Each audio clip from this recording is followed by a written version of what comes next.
What's up, guys? This is Dom, and we're here with the WPL Season 7, Week number 8, going up against the Rufflets. So, this is just going to be a nice game. And one big thing I brought to this week that completely just obliterated his team was my Perish Trap Azumarill. As you can see, Superior literally does nothing versus Perish Trap Azumarill because it does have the ability Sap Sipper.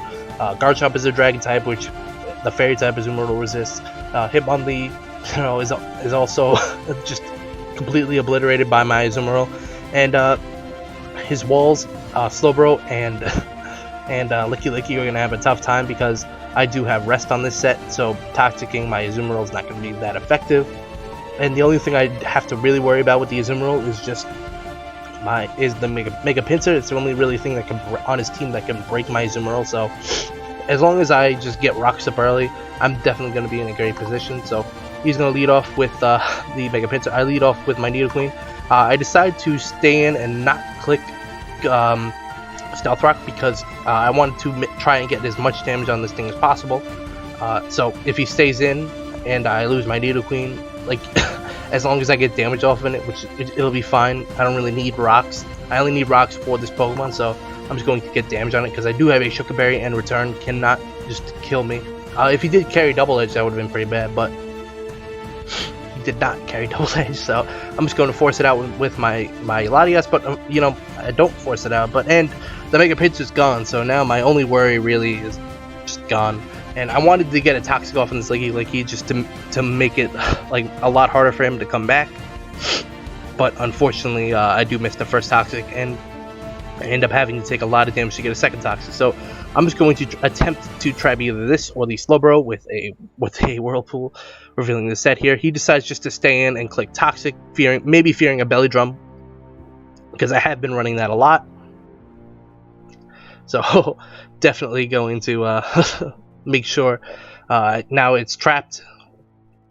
Now I'm just going to rest up since my Chesto Berry is now unfortunately gone.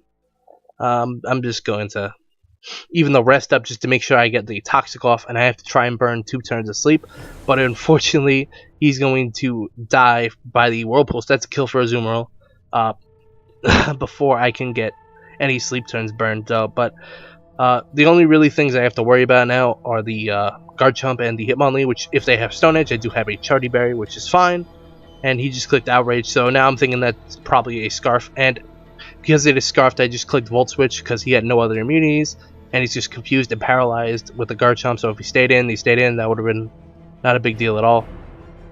And Gengar gets a nice free kill. He clicks Endure here, which is actually pretty funny, and he reveals his fighting type move to be Reversal, which I thought was hilarious because he can't actually beat this Kangaskhan one-on-one. He gets a crit here, and this Kangaskhan just destroys this Hitmonlee. So a normal type switched into a fighting type and beat it 1v1. So typings don't make sense, and a Dragon type scares out a Fairy type. So see, guys, typings in this match do not make any sense. So I'm just going to go right into my Zapdos, click Hidden Power Ice, just not really caring because at this point the game is over. I'm just going to speed this up actually. This is just going to be me switching into Azumarill whenever I can, maybe sacking off a Pokemon to the Garchomp. And now I get a chance actually to burn my 2 turns of sleep, which is really nice. So here, he Poison Jabs, I don't get poisoned fortunately, and I click Toxic, predicting the Superior, so this game just doesn't go on for longer, so I just want to make sure this game's over. I sack off the Latias. You could argue I shouldn't have sacked off the Kangaskhan and the Latias, but it just makes because I would have to go for Roost more often, and I could possibly get poisoned, so that could have made the game more difficult. I would have had to play just smarter, not sacking off the Pokemon instead of just sacking them off. So here, since I got prior damage with the Hidden Power Ice, it's actually this Garchomp's actually going to die to the Whirlpool, which is actually really cool. So now the game's over because, as you can see, this Hidden Power Ice does 7% to my Azumarill, and there's really nothing at this point he could do. This Azumarill, he didn't really have anything for this Azumarill set, which is really nice. So we're just going to wait for this Perish Song to just wear out, and because he went for the substitute, he's actually going to die to Toxic, so that's going to be not 3 kills for Azumarill, just 2 kills. He killed the Garchomp and the Licky, so this final kill is going to go to Zapdos because he Toxiced it. So I hope you guys enjoyed. Please like, comment, subscribe, do all the YouTube stuff, and I'll see you guys next time.